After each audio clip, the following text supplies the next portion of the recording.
دیکھیے Quranic meta physics کیا ہے، ہم اس کو ایمان سے تعبیر کرتے ہیں۔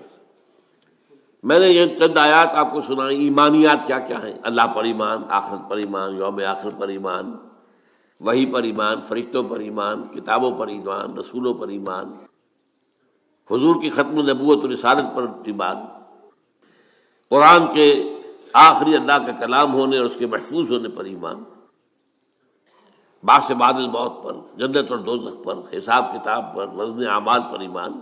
یہ تمام ایمانیات، یہ سب کیا ہے؟ یہ میٹا فزکس ہے۔ یہ ہمارے اس دائرہ حواس کے اندر آنے والی چیزیں نہیں ہیں۔ ان ایمانیات کو تین بڑے بڑے عنوانات کے تحت جمع کیا جا سکتا ہے۔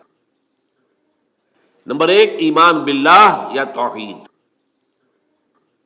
نمبر دو، ایمان بالآخرہ یا معاد۔ معاد کے معنی لوٹنے کی جگہ، عاد یعود عودا، لوٹنا، معاد لوٹنے کی جگہ، اس میں ظرف ہے۔ تیسرے، ایمان بالرسالت۔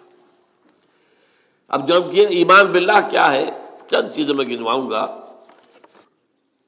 پہلی بات یہ کہ آج ہم یہ مانتے ہیں، ہم پہلے سے مانتے تھے، آج دنیا بھی مان رہی ہے۔ جو فزکس کا آپ سے کچھ عرصے پہلے کا دور تھا، 50-60 سال پہلے کا، اس وقت تک یہ مانا جاتا تھا کہ کائنات ہمیشہ سے ہے اور ہمیشہ رہے گی۔ یہ نیوٹونین دور کہلاتا ہے فزکس کا۔ لیکن آج ہمیں وہ بات معلوم ہو چکی ہے سائنس سے، جو قرآن ہمیں بتاتا ہے، یہ کائنات ہمیشہ سے نہیں ہے، نہ ہمیشہ رہے گی۔ یہ ایک خاص وقت پر پیدا کی گئی ہے اور ایک خاص وقت پر ختم ہو جائے گی۔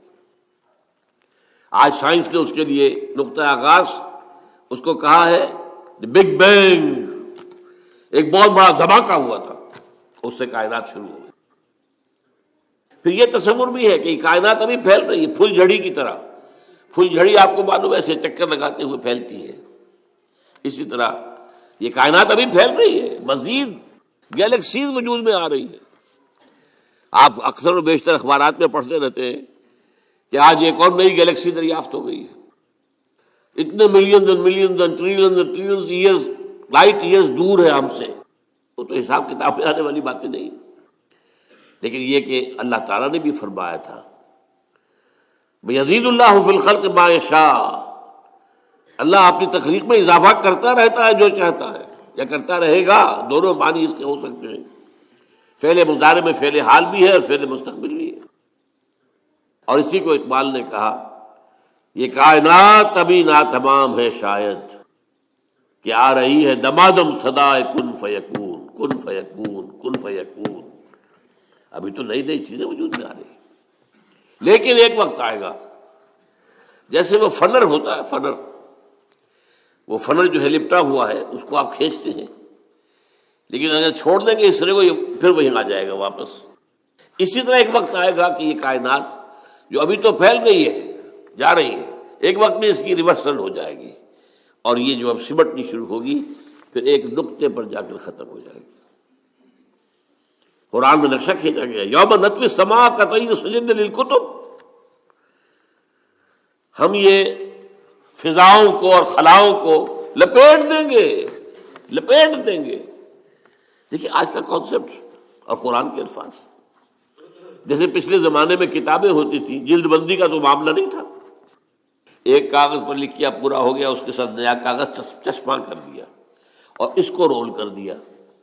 اب آپ نے دوسرے کو لکھا، وہ پورا ہو گیا، پھر اس کو اور رول کر دیا، تیسرا لگا، وہ رول بنتے تھے، اسکرولز بھی کہلاتے ہیں۔ تو یہ اسکرولز، یہ آسمان، اللہ تعالیٰ فرما رہے ہیں یوم نطوی السماء کطی السجل للکتب، جیسے اس زمانے کی کتابیں ہوتی تھیں کہ اسکرولز کی صورت میں ہوتی تھیں، اس طریقے سے ہم آسمانوں کو لپیٹتے ہیں۔ یہ کائنات نہ ہمیشہ سے ہے، نہ ہمیشہ رہے گی۔ ایک ہستی ہے البتہ جو ہمیشہ سے ہے اور ہمیشہ رہے گی، وہ ہستی اس کائنات کی خالق ہے۔ اس کی جہاں تک ذات کا تعلق ہے، یہ ہمارے فہم سے، ہمارے عقل سے، ہمارے تخیل سے، ہمارے تصور سے، ہمارے وہم سے وراء الورا ثم وراء الورا ثم وراء الورا۔ اس کے بارے میں علم یہی ہے کہ یہ سمجھ میں آ جائے کہ اس کو ہم نہیں جان سکتے، بیانڈ اوور لمٹس۔ اس کے بارے میں ساری معرفت جو ہمیں حاصل ہوتی ہے وہ اس کی اسماء و صفات سے ہوتی ہے۔ شاید آپ میں سے اکثر کو مجھے امید ہے یاد ہو، بچپن میں اگر یاد کرائے ہوں گے والدین نے، ایمان مجمل، ایمان مفصل۔ ایمان مجمل کیا ہے؟ آمنت باللہ کما ہوا باسمائہ و صفاتہ وقبلت جمیع احکامہ اقرار باللسان و تصدیق بالقلب۔ یہ اسماء و صفات باری تعالیٰ کا علم ہے، اس میں بھی لمیٹیشن ہے۔ اللہ بصیر ہے، دیکھتا ہے، کیسے دیکھتا ہے یہ ہم نہیں جانتے۔ کیا اس کی اس طرح کی کوئی آنکھ ہے؟ کیا وہ بھی دیکھنے کے لیے روشنی کا محتاج ہے؟ نعوذ باللہ من ذالک۔ ہمارے ہاں تو ایسے حیوانات موجود ہیں جو بغیر روشنی کے دیکھتے ہیں۔ تو اللہ کا دیکھنے والا ہے، سمیع ہے، سنتا ہے، کیسے سنتا ہے؟ کیا ساؤنڈ ویوز کی ضرورت ہے اسے بھی؟ اس کا بھی کوئی کان ہے جس سے آ کر ٹکرائے وہ؟ کچھ پتہ نہیں۔ اسی طرح اس کا کوانٹیٹیو پہلو، اللہ ہر شے پر قدیر ہے، کتنا قادر ہے ہم کیا تصور کریں گے؟ ہمارا تو تصور بڑا محدود ہے۔ یوں سمجھیے کہ ہمارے دماغ کی مثال اس سنار کی جو ترازو ہوتی ہے، تولے ماشے یہی تو لیں گے نا، اس پر ٹنوں تو نہیں تل سکتا، سریا لا کر آپ اس پر تولنا چاہیں۔ تو اللہ تعالیٰ کی اسماء و صفات کا بھی وہ کتنا قدیر ہے، کتنا بصیر ہے، یہ تو ہم نہیں جانتے۔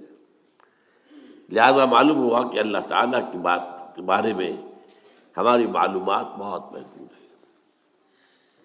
بس یہ ہے، ایک بڑا پیارا شعر ہے، دور بینان بارگاہ الست جز پہ این برداند کے ہست۔ ہست، یہ بارگاہ الست جو ہے، یہ جو ہم عہد کر کے آئے تھے اللہ سے، الست بربکم قالوا بلی، تو بارگاہ الست اللہ کی بارگاہ، جو لوگ اس بارگاہ میں دور تک دیکھ سکتے ہیں وہ سوائے اس کے اور کچھ نہیں کہتے کہ بس یہ تو ہمیں معلوم ہے کہ ہے، لیکن کیا ہے، کیسا ہے، کتنا ہے، کیسے دیکھتا ہے، کیسا اس کا چہرہ ہے؟ حالانکہ قرآن میں لفظ آیا چہرہ، کیسے اس کے ہاتھ ہے؟ قرآن میں لفظ آیا ہاتھ، ہم نہیں جانتے۔ دور بینان بارگاہ الست جو پئین برداند کے ہست۔ اس کی میں مثال دیا کرتا ہوں۔ دیکھیں کوئی دیوار ہے، بہت بڑی فصیل ہے، اب آپ دیکھ رہے ہیں اسے تو آپ کو اندازہ ہو گیا کہ ہوگی اتنی، کوئی 100 فٹ اونچی ہوگی، چلیے جہاں تک نظر آ رہی ہے اتنی لمبائی ہے، اس کے اوپر کوئی رنگ وغیرہ ہے وہ بھی نظر آ گیا۔ کوئی اندھا شخص ہے وہ کیا کرے گا؟ وہ جا کے دیکھے گا، ٹٹورے گا، ہے بھائی فصیل تو ہے، وہ کتنی اونچی ہے اسے کیا پتا، وہ تو نہیں دیکھ سکتا۔ یہ وہ ہے کہ دور بینان بارگاہ الست جس پہ این برداند کی ہست ہے ضرور۔ یہ جو اللہ ہے جس نے اس کائنات کو پیدا کیا، سارے نام اچھے نام اسی کے ہیں۔ ارید اللہ عبد الرحمن ایما تدعو فلہ الاسماء الحسنی، چاہے اللہ کہہ کر پکار لو، چاہے رحمان کہہ کر پکار لو، جس کو بھی پکارو یہ جان لو کہ تمام اچھے نام اسی کے ہیں، تمام اچھی صفات اسی کے اندر ہے، اور بتمام و کمال ہے۔ وہ علی کل شیء قدیر ہے، بکل شیء علیم ہے، ہر چیز پر قادر، ہر چیز کا دیکھنے والا۔ پھر وہ تنہا ہے، تنہا اپنی ذات میں تنہا، لا شریک لہ، کوئی شریک نہیں، نہ صفات میں شریک ہے نہ اختیارات میں شریک ہے، وہ تنہا ہے، لا مثل لہ ولا مثال لہ ولا مثیل لہ ولا ضد لہ ولا ند لہ ولا کفو لہ۔ یہ ہے اللہ کی ذات کے بارے میں ہمارے تصورات کا خلاصہ۔ اب آئیے دوسرا، ایمان بالآخرہ۔ اس اللہ نے جو اس کائنات کو تخلیق فرمایا ہے، اس میں اس کی تخلیق کا کلائمیکس انسان ہے۔ اس کی میں تفصیل ذرا بعد میں بیان کروں گا، ابھی یہ مضمون ختم ہو جائے۔ تخلیق کا کلائمیکس انسان، اس انسان کی یہ زندگی جو ہے، جسے ہم اپنے محدود مشاہدے کی وجہ سے سمجھ بیٹھتے ہیں 60 70 80 برس، کوئی بہت بوڑھا ہو گیا 90 برس 100 برس، کوئی 100 کراس کر گیا تو اخبار میں خبریں آ جائیں گی، بس نہیں، یہ انسان مسجود ملائک بنایا گیا، یہ کلائمیکس ہے اللہ کی تخلیق۔ اور ایک خاص بات نوٹ کیجئے، اللہ نے فرمایا خلقتہ بیدی، میں نے اسے اپنے دونوں ہاتھوں سے بنایا۔ دونوں ہاتھ کون سے ہیں؟ ایک عالم امر ہے اور ایک عالم خلق ہے، جو ابھی میں بتاؤں گا آپ کو۔ اور یہ عالم و خلق یا اللہ کی ذات میں جمع ہے یا انسان کی ذات میں جمع ہے۔ باقی پوری کائنات میں یا کوئی شے ہے تو عالم خلق کی ہے، یا دوسری ہے تو عالم امر کی ہے، دونوں چیزیں جمع ہیں اللہ کی ذات میں اور انسان کی ذات میں۔ اسی لیے حدیث ہے ان اللہ خلق آدم علی صورتہ، اور یہ حدیث ابو ہریرہ سے ہے رضی اللہ تعالی عنہ، اور بخاری اور مسلم دونوں میں اللہ نے آدم کو اپنی صورت پر بنایا ہے۔ اب اس سے اونچا مقام کیا ہوگا؟ کیا ایسی عظیم ہستی کی زندگی بس 40 50 60 70 80 برس؟ نہیں، قرآن کیا بتاتا ہے؟ یہ بات وہ ہے جو افسوس ہے، صد افسوس، کہ آج بالکل ذہنوں سے خارج ہے۔ انسان کی زندگی بہت طویل ہے، بہت طویل ہے، بہت طویل ہے۔ علامہ اقبال جو کہتے ہیں تو اسے پیمانہ امروز و فردا سے نہ ناپ، جاویداں پہ ہم دماں ہر دم جمع ہے زندگی۔ کیا یہ ایسے ہی بڑھ ہانک دی ہے انہوں نے؟ نہیں، یہ قرآن کا مطالعہ ہے۔ 5 زندگیاں ہیں انسان کی، جن میں سے 2 ان میں سے ڈورمنٹ ہیں، سوتے ہوئے گزری ہیں، اور 3 ایکٹیو ہیں۔ سب سے پہلے انسان کو عالم ارواح میں پیدا کیا گیا، صرف روحیں تھی، جسم نہیں تھا، اور یہی عالم امر ہے اصل میں۔ روح، یسألونک عن الروح قل الروح من امر ربی، یہ آپ سے روح کے بارے میں پوچھتے، فرما دیجئے یہ روح میرے رب کا امر ہے، امر۔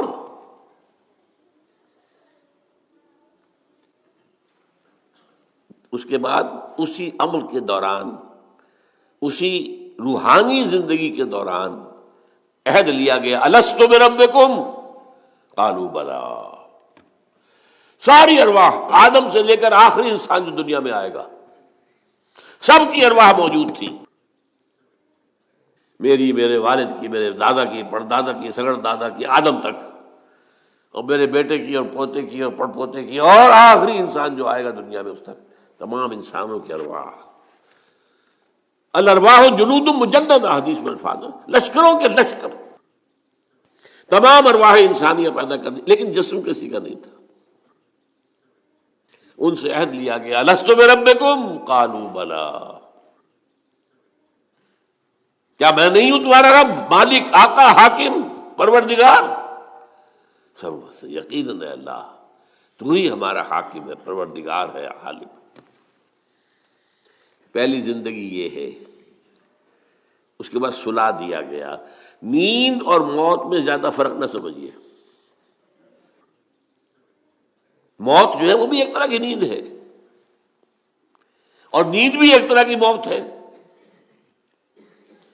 چنانچہ جو دعا مسنون ہے، جب صبح آپ اٹھیں تو آپ کی زبان پر جو دعا آنی چاہیے، اگر آپ کو یاد ہو حضور کی دعا، الحمدللہ الذی احیانی بعد ما اماتنی والیہ النشور، اس اللہ کا شکر ہے جس نے مجھے زندہ کیا اس کے بعد کہ مجھے مردہ کر دیا تھا۔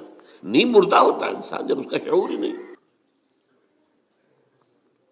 تو یہ در ہے، اور موت جو اب آنے والی ہے، موت معدوم ہونے کا نام تو نہیں ہے، مردہ پڑا ہے، زندگی تو نہیں ہے، لیکن یہ کیا معدوم ہو گیا ہے؟ آرزو کا ہے، موجود ہے۔ اور دوسری بات یہ کہ ہمارے علم کے مطابق تو یہ ہے کہ ادھر سے ادھر منتقل ہونے کا نام ہے موت، ہم تو انتقال کہتے ہیں نا۔ بھائی آپ لاہور سے کراچی منتقل ہو گئے، اللہ اللہ خیر صلی اللہ، آپ ایک عالم سے دوسرے عالم کو منتقل ہو گئے، عالم دنیا سے عالم برزخ، عالم برزخ سے عالم آخرہ۔ تو پہلی زندگی عالم ارواح میں، جبکہ ہمارے پاس جسم نہیں تھے، پھر سلا دیا گیا، یہ دوسری زندگی ہے، لیکن یہ موت کی کیفیت یا نیند کی کیفیت ہے۔ پھر ہماری تیسری زندگی آئی ہے اس دنیا میں، رحم مادر میں، جب حیولہ بنا ہے اور 120 دن کا جنین ہو گیا، ایمبریو ہو گیا، پھر اللہ فرشتے کو بھیجتا ہے۔ یہ حدیث ہے حضور کی اور متفق علیہ روایت ہے۔ بدقسمتی سے جو چیزیں ہمارے مادی ذہن سے ٹکراتی ہیں ہم انہیں قبول نہیں کرتے۔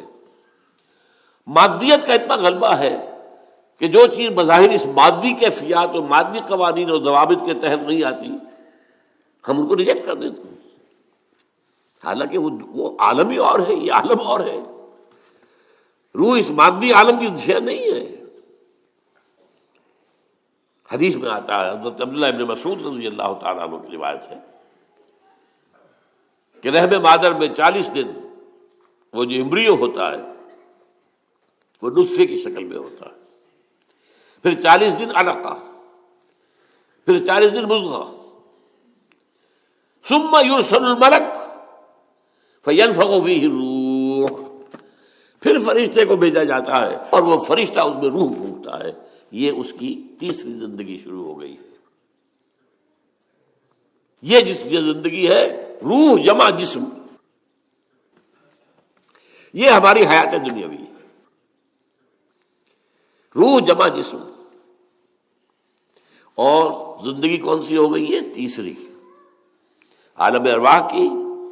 پھر وہ کولڈ سٹوریج میں جہاں سلا دیے گئے، ڈمپ کر دیے گئے، پھر یہ دنیا کی زندگی 70-80 جو برس آنے ہیں، پھر موت آئی، چوتھی زندگی شروع ہو گئی، عالم برزخ۔ وہ زندگی ہے، موت نہیں ہے، اس کو تو سب مانتے ہیں۔ عذاب قبر ہم مانتے ہیں، قرآن سے ثابت ہے۔ بعض لوگ یہ سمجھتے ہیں کہ شاید قرآن میں ذکر نہیں ہے، غلط بات ہے، لیکن میرے پاس زیادہ وقت نہیں ہے۔ برزخ کے اندر زندگی کی ایک کیفیت ہے، اس کے اندر جیسے کہ ہمارے یہاں بڑی ویسے چھڑ گئی ہیں، حضور کی زندگی کیسی ہے؟ آیا ایسی ہے جیسے دنیا میں تھی یا اس سے کچھ مختلف ہے؟ تو میں کہا کرتا ہوں دنیا کی زندگی تو اتنی اچھی زندگی نہیں ہے، حضور کو جو زندگی ہے عالم برزخ میں، اس کا تو ہم تصور بھی نہیں کر سکتے۔ اس عالم برزخ میں کہا گیا شہداء کو وَلَا تَقُولُوا لِمَن يُقْتَلُ فِي سَبِيلِ اللَّهِ أَمْوَاتٌ بَلْ أَحْيَاءٌ وَلَٰكِن لَا تَشْعُرُونَ۔ اللہ کی راہ میں شہید ہو جانے والوں کو اموات مت کہو، مردہ مت کہو، زندہ ہے، تمہیں اس کا شعور نہیں۔ ہمیں شہداء کی زندگی کا شعور نہیں، پھر صدیقین اوپر ہے، پھر انبیاء ان کے اوپر ہے، پھر رسول ان کے اوپر ہے، سب سے اوپر سید المرسلین ہے۔ کیا زندگی ہوگی، ہم کیا تصور کر سکتے ہیں؟ ما لا عین رأت ولا اذن سمعت ما خطر علی قلب بشر۔ بہرحال پھر یہ چوتھی زندگی آ گئی، پھر آئے گا، پھر سور پھونکا جائے گا، اور پھر فَإِذَا هُمْ قِيَامٌ يَنظُرُونَ، تو سب زندہ ہو کر دوبارہ کھڑے ہو جائیں گے۔ وہ یوم القیامہ ہوگا، کھڑے ہونے کا دن، اور اس سے ہمارا 5واں دور شروع ہو جائے گا، حیات اخروی۔ اچھا، حیات اخروی کے بارے میں ہمارا کیا ایمان ہے؟ کیا وہ کبھی ختم ہونے والی ہے؟ وہ تو ابدی ہے۔ فَإِنَّهَا لَجَنَّةٌ أَبَدًا أَوْ لَنَارٌ أَبَدًا، یہ پوری زندگی تو زندگی کتنی بڑی ہو گئی۔ تو اسے پیمانہ امروز و فردا سے نہ ناپ، جامنا پہم دواں ہر دم جواں ہے زندگی۔ البتہ ایک کام کیا کیا ہے اللہ نے، یہ جو دو موتوں کے درمیان زندگی آئی ہے، پہلی موت جو کہ ہم عالم ارواح سے، اس کے بعد سلا دیے گئے، موت آ گئی نا، پھر اللہ نے زندہ کیا۔ پھر جو ہمیں موت آنے والی ہے میری اور آپ کی، ان دو موتوں کے درمیان ایک زندگی کا حصہ کٹ گیا اس میں سے. یہ لمبا پروسیس، وہاں سے وہاں تک مبدا و معاد، انا للہ و انا الیہ راجعون، اس میں یہ چھوٹا سا ہماری زندگی میں سے حصہ کاٹ کر اس سے ایک امتحانی وقفہ بنایا گیا. خلق الموت والحیات لیبلوکم ایکم احسن عملا. اس نے زندگی اور موتیں تخلیق کی ہیں تاکہ تمہیں آزمائے کہ کون ہے تم میں سے اچھے عمل کرنے والے. یہ امتحانی، اس کو بھی اقبال نے خوب کہا ہے. ملزم ہستی سے تو ابرا ہے مانند حباب، اس نیا خانے میں تیرا امتحان ہے زندگی. اب امتحان 3 گھنٹے کا بھی ہوتا ہے تو وہ 30 سال کا بھی ہو سکتا ہے. یہ تو ایک کوانٹیٹیو ایلیمنٹ ہوا. امتحان ہے، ٹیسٹنگ از ٹیسٹنگ. یہ حیات دنیاوی امتحان ہے. ملزم ہستی سے تو ابرا ہے مانند حباب، اس نیا خانے میں تیرا امتحان ہے زندگی. اس کے بعد جب ہمیں دوبارہ اٹھا دیا جائے گا، حساب کتاب ہوگا، اعمال کا جزا و سزا کے فیصلے ہوں گے، اور پھر یہ جنت اور یہ دوزخ. وَإِنَّهَا لَجَنَّةٌ الْأَبَدَىٰ أَوْ لَنَارٌ الْأَبَدَىٰ. یہ حیات ایک ایمان باللہ اور ایمان بالآخرہ. ایمان بالآخرہ کے ضمن میں پورے حیات انسانی کا ایک تصور جو ہے سامنے لانا ضروری ہے.